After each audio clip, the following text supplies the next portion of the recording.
We will be doing our presentation on Palos Verdes Golf Club restaurant. Palos Verdes Golf Club is an illustrious semi-private club opened in 1924. While the club has multiple divisions, we decided to focus our research on the restaurant.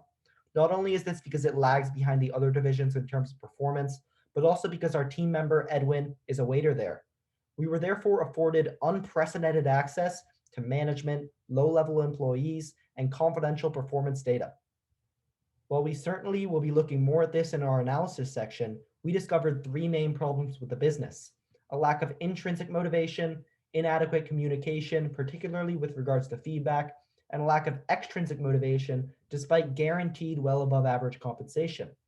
These three problems led us to our research question: how can we improve job performance and overall motivation from employees who have already been compensated highly? To answer this important question, we will start by looking at the management structure, then move into deeper analysis, ultimately finishing with our recommendations. In terms of the management structure of the PV Golf Club, there are three total divisions: course maintenance, pro shop, and the restaurant. We analyze the restaurant as the main component since it has 1/4 of the total 80 employees that work at PV Golf Club. There are two managers who work in the restaurant: the operations manager and food and beverage manager. To understand management's perspective, we interviewed both managers with 8 pre-written interview questions that we came up with, conducting one-on-one interviews. For the rest of the staff, a survey was administered regarding each employee's experience of employment. When looking at the surveys, we found that employees found themselves to be highly valued and relatively satisfied with the role. In fact, the responses are mostly positive, aside from how management motivated employees. When employees and managers were allowed to create their own responses, as opposed to selecting from 5 or 10 options for multiple choice questions, they were far more forthcoming in the flaws of the restaurant. That way, we analyzed both the written responses and the multiple choice questions in order to see how management can better improve intrinsic and extrinsic motivation. When we began our case analysis of Palos Verdes Golf Course Restaurant, extrinsic motivation was a very interesting aspect of the restaurant, as this restaurant compensates their employees significantly higher than their competitors. With a base maximum gratuity of 18%, as well as a $19 an hour wage, this was significantly higher than other high-end restaurants. Because of this high monetary compensation, management at the restaurant was unhappy with the performance of the employees. They believed that this high pay should have been enough to motivate them. But as we know from this class, that notion is not always true.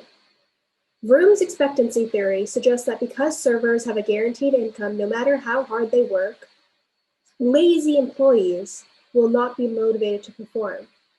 Adams' equity theory suggests that because the variability of performance is not reflective of the variability of compensation, higher performing employees will not be motivated to work harder, as their pay will not be significantly different than lower performing employees.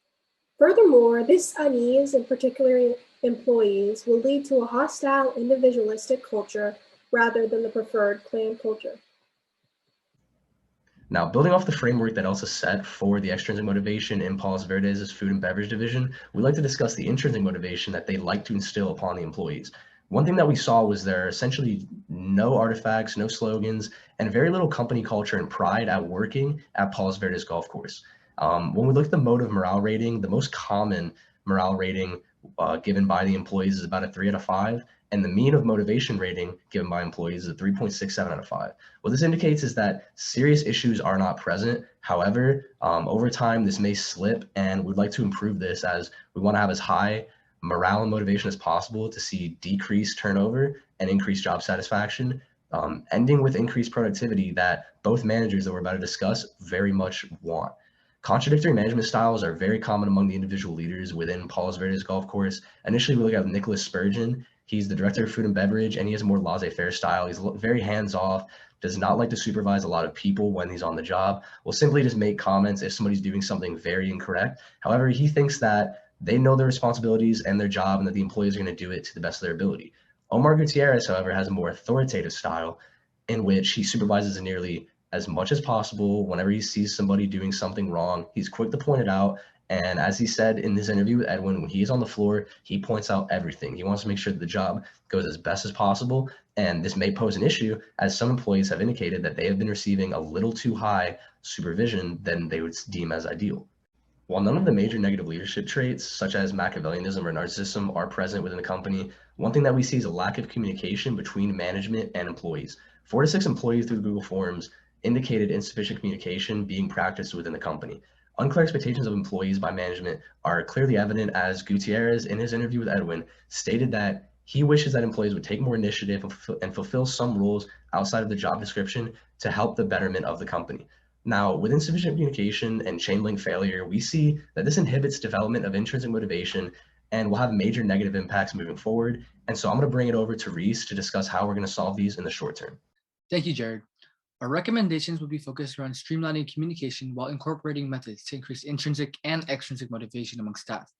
We strongly considered esteem needs within Maslow's hierarchy of needs when we dealt with extrinsic motivation.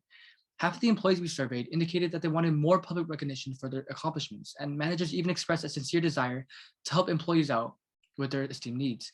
Considering all this, here are some of our short-term recommendations. We suggest to introduce an Employee of the Month program, which will also consist of a plaque in the employee recreation room and a $100 gift card bonus to a restaurant or business popular amongst employees. The recognition and the monetary reward are both designed to increase extrinsic motivation. The next recommendation we would have would be to schedule a management meeting for all directors within the golf club. They would discuss how crucial daily and spontaneous recognition of employee efforts are to their ultimate motivation. The goal here would be to raise morale and increase intrinsic motivation. Lastly, we recommend to immediately implement mid-shift manager employee feedback forms. This would not only encourage one-on-one meetings if there is further confusion related to individual motivational factors, but will also streamline communication amongst coworkers. I will now pass it on to Edwin, who will talk about our long-term recommendations. Thank you, Reese. Now for long-term recommendations, we again want to implement goals that are going to achieve and maintain a high level of performance and motivation in the servers, as well as increase the effectiveness of managers. We would begin by implementing a monthly server that employees could take in order to make them feel heard, happy, and keep them committed to the restaurant. Next, we would recommend that management add a whiteboard to the server's workstation. This would include details of that day, such as plate counts, VIP members coming in, and a list of side work needed to be completed by the end of shift.